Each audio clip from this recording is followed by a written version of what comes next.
राजांचं त्याने सुद्धा या तोट्यावर राज्य केलंय 9 वर्ष. पण आपल्याच रायगडावरती आपल्या राजांचा इतिहास नाही, कारण संभाजी राजांचा इतिहास हा लिहिलाच नाही.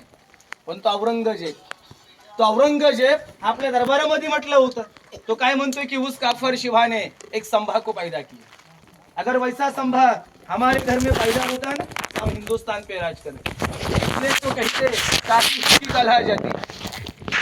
हु की कलहा जाती मथुरा में मस्जिद वस्ती, अगर शुभा ना पैदा होते तो सबकी सुन्नत होती, तो सबकी सुन्नत होती.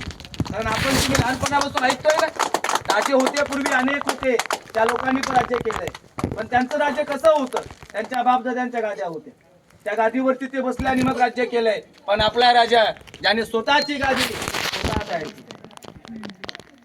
इथे आपले संभाजीराजे 9 वर्ष होते, पण त्यांचा इतिहास तर रायगडावरती लिहिला गेला. रायगड हा 1200 एकर मध्ये गड आहे. 100 एकरामध्ये अशा 350 इमारती आहेत. आणि त्या 350 इमारतीमधलं सर्वात मेन जे काही पाहिलं तर हे सर्वात मेन, इथे प्रत्येक दगडाला आपल्या दोन्ही राजांचा स्पर्श झालेला. प्रत्येक दगडाला इथे बाजूला 2 टाक्या दगडामध्ये तुम्हाला कावड समजते ना, वारकरी लोक होते कावड्याने पाणी आणायचे, याच्यामध्ये होतायचे.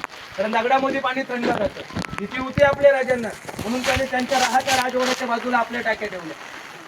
टाक्या उंचावर ठेवण्याचं कारण 400 वर्षापूर्वी जे राजांपर्यंत पाणी जायचं ना पिण्यासाठी, त्या खाली तांब्याची पाईपलाईन होती. त्या टाक्या उंचावरती.